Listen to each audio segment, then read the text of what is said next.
আমরা রিকোয়েস্ট করছি দলে দলে লোকাইয়া একটা কথা শুনে নাই। বেকু দিয়ে ফিরাইছে না, খালি এমনি মাটি দিয়ে খালি হরায় খালি বয়াইছে। তারা এখানে কাজ করছে, প্রথমে একবার বাউন্ডারি দিছে, ওইটা ভাঙ্গা চলে গেছে। তারা গাঙ্গের ভিতরে মাটি উঠায় ফার বানছে, পরে সেই ফার ভাঙ্গা নিচের দিকে চলে গেছে। সুতি নদীর পাড় ঘেঁষে নির্মিত এই সড়কের নির্মাণ কাজ শেষ হয় মাত্র ৮ মাস আগে। তবে বর্তমানে সড়কের ২০০ মিটার অংশে ধরেছে ফাটল, কোথাও কোথাও নিচ থেকে সরে যাচ্ছে মাটি। নদীর তীর রক্ষায় বসানো কংক্রিটের ব্লক একের পর এক খুলে পড়ছে নদীতে। রাস্তায় ভাঙ্গা গেছে, ভাঙ্গা হিলাইছে না, খালি এমনি বালুদা করে গেছে। যে অবস্থায় মানুষ তো দুর্ভোগে ভুগতেছে, সবাই অনেকটা রিস্ক হয়ে গেছে। আমরা বলছি যে ইঞ্জিনিয়ার নাম্বার দাও, ফোন দেই আমরা, তারপরে হেডও মানছে না। কইছি যে তোমরা যেটা করতেছ বেকু দিয়া অন্তত এইভাবে তো যাইতে একটু ফিডাইয়া তারপরে রাস্তাটা করো, একটা কথা শুনছে না।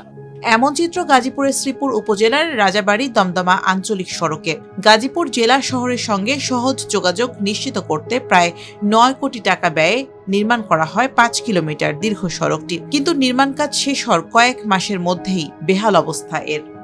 সঠিকভাবে কাজ যদি হইতো তাহলে রাস্তা তো দ্রুত যত খারাপ হওয়ার কথা না। এই যে কাম করছে সবাই তো দুর্বল ইট বালু দিছে, সিমেন্ট দিছে, তারা কম বালু দিছে, বেশি বালু এটা বিডি বালু। ২০২১ সালে রাজাবাড়ী থেকে প্রহ্লাদপুর ইউনিয়নের দমদমা পর্যন্ত সড়ক নির্মাণ প্রকল্প হাতে নেয় সরকার। কাজ পায় মেসার্স সামাদ ট্রেডার্স। ২০২৪ সালের মধ্যে কাজ শেষ হওয়ার কথা থাকলেও নানান কারণে সময় বাড়ানোর পর প্রকল্পের কাজ শেষ হয় ২০২৬ সালে। তারা যে কাজগুলো করছে অবশ্যই কাজগুলো ভালো মানের হয় নাই। যদি ভালো মানের হইতো তো সেক্ষেত্রে এবার ভাঙ্গা পড়তো। তারা এখানে কাজ করছে, প্রথমে একবার বাউন্ডারি দিছে, ওইটা ভাঙ্গা চলে গেছে। ভাঙ্গা চলে যাওয়ার পরে পরবর্তীতে আবার কাজ করছে, ওইখানে আবার ভাঙ্গা পড়ছে। এরকম বারবার রিপিট হয়েছে, কাজটা ৩ থেকে ৪ বার রিপিট হয়েছে।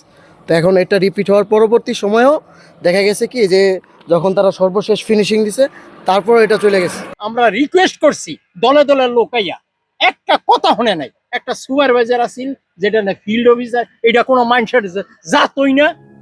নির্ধারিত সময়ের মধ্যে সড়ক নির্মাণ কাজ শেষ না করায় অনেক ভোগান্তির শিকার হয়েছে বলে অভিযোগ স্থানীয়দের।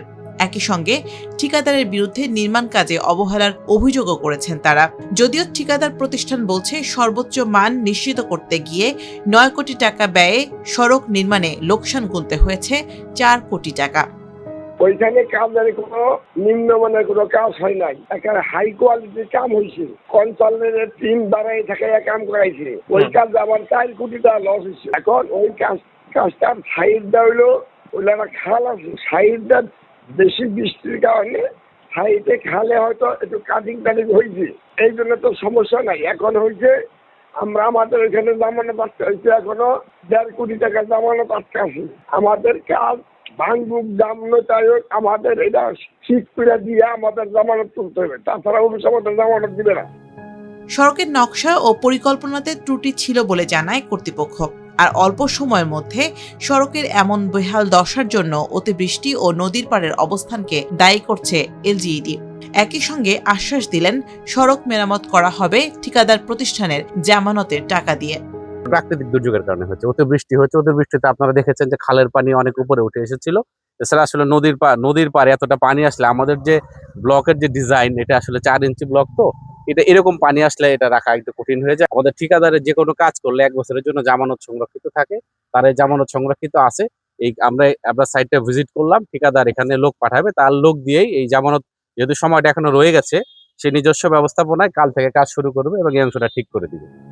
নিম্নমানের কাজ হয়েছে কিনা তা খতিয়ে দেখতে ইতোমধ্যে তদন্ত কমিটি গঠন করেছে কর্তৃপক্ষ।